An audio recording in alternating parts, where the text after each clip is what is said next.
হাজার বছর ধরে আমি পথ হাঁটিতেছি পৃথিবীর পথে।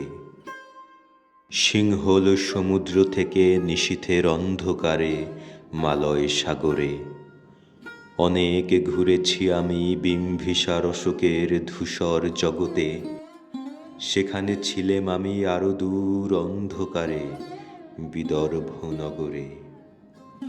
আমি ক্লান্ত প্রাণ এক, চারিদিকে জীবনের সমুদ্র সফেন আমারে দুদণ্ড শান্তি দিয়াছিল নাটোরের বনলতা সেন।